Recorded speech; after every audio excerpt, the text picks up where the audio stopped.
After seeing the latest episode of My Little Pony Friendship is Magic titled Wonderbolt Academy, I felt I should say something about it as a follow-up to the video I did on the mysterious Ne'er-do-well. This episode comes from the same writer, Merriwether Williams, and as I noted last time, of the 4 episodes she did in Season 2, only one was any good, and even that one had the same main flaw as her others, which I'll get to. So of course I groaned long and loud when I saw her name in the credits here. So imagine my surprise when it turned out this was actually a very good episode. And more than that, it seems Williams genuinely listened to the criticism she received about her Season 2 work and deliberately took steps to fix it. That kind of thing isn't seen very often, and when it happens it should be commended, so this is me saying way to go, Mary.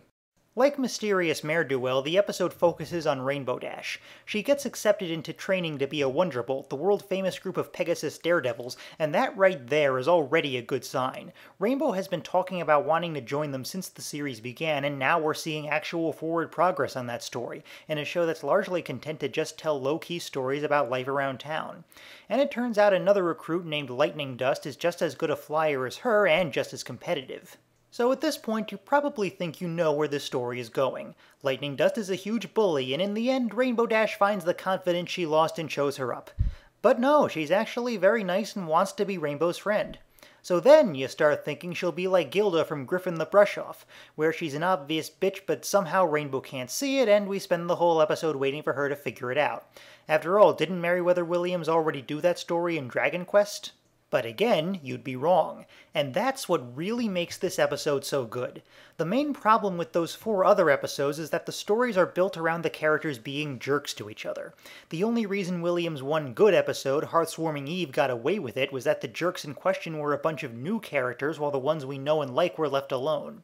And with Wonderbolt Academy, it really does feel like Williams is going against her tendency to write this way and try something new. And it works perfectly. What this story is really about is Lightning Dust being too reckless for her own good. By the end of the episode, this personality flaw has brought her down to the same level as Gilda or Trixie, but she doesn't start off that way. She genuinely seems nice and supportive at first, so you don't question why Rainbow would want to be friends with her.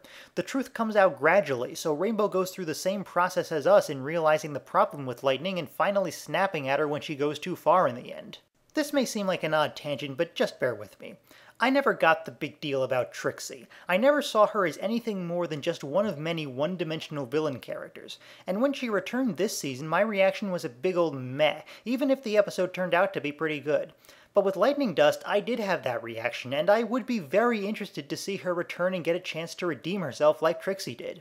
The recklessness isn't all that there is to her character. She genuinely wants to be Rainbow Dash's friend, and when she's rejected at the end, rather than get angry and run off like Trixie or Gilda did, she's devastated, and I actually felt bad for her. She really does seem like the kind of character who just needs this one kick in the pants to realize her flaws and work to overcome them, and I very much hope this happens. And it certainly happened where Merriwether Williams is concerned. After Season 2, I never thought I would actually look forward to her next episode, but now I really want to see if she can keep this up. Season 3 is on a real hot streak so far, and I'm on board more than ever before.